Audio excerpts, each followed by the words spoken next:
करीब 4:32 से 34 के बीच में ये इंसिडेंट हुआ है, 4:32 एंड 4:34, बिटवीन 4:32 एंड 4:34 PM शाम के, संडे 29 मई। गोली चली, हमलावर उसके बाद वहां से निकल गए करीब 2 मिनट के अंदर अंदर। इसके बाद ही वो बात फैल गई, क्योंकि उस इलाके में हुआ, मूसे वाले को सब जानते हैं। इसके बाद पुलिस तक भी जानकारी पहुंच गई 100 नंबर पर। लेकिन पुलिस ने क्या किया कि इस इंसिडेंट के जानकारी के बाद अपने जो पुलिस वाले थे सारे, उनको इधर उधर गांव में कहा कि ढूंढो।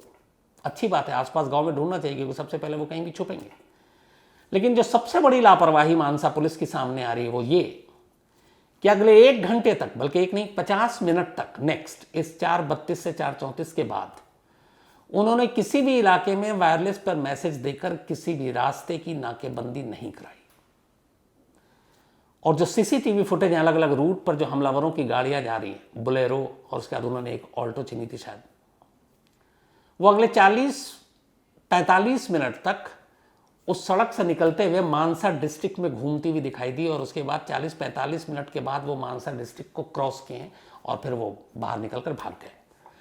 अगर पुलिस ने इस इंसिडेंट के फौरन बाद जिस तरीके से आसपास गांव में पुलिस को फैलाया, अदर स्टेट शहर, डिस्ट्रिक्ट, उनकी पुलिस को अगर वो वायरलेस पे मैसेज देते कि ऐसे से एक शूट आउट हुआ है और ये हमलावर, चूंकि चश्मदीद ने तब तक बता दिया था कि कौन सी गाड़ियां हैं, बुलेरो है, एक करोला था, लेकिन फिर एक ऑल्टो छीना, तो और इसके अलावा आप सारी गाड़ियों की तलाशी होती है ऐसे इंसिडेंट के बाद।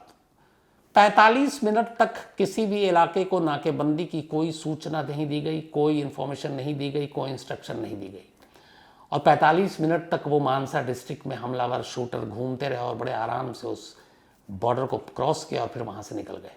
अब सवाल ये है कि एक पुलिस की टीम, एक पुलिस वाले जो जानते हैं basic crime, basic law and order, basic ऐसे इंसिडेंट के बाद क्या क्या स्टेप लेने चाहिए, तो आम लोग भी जानता है।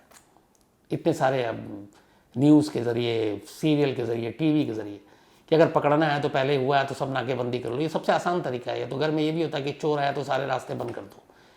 यहाँ पे ये भाग रहे हैं और अगले 45 मिनट तक कोई नाकेबंदी नहीं, और वो बिना तलाशी के आराम से गुजरते जा रहे हैं। अगर नाकेबंदी हो जाती उस पूरे डिस्ट्रिक्ट की तो शायद वो शूटर भाग ही नहीं पाते, क्योंकि उनके पास तमाम हथियार भी थे।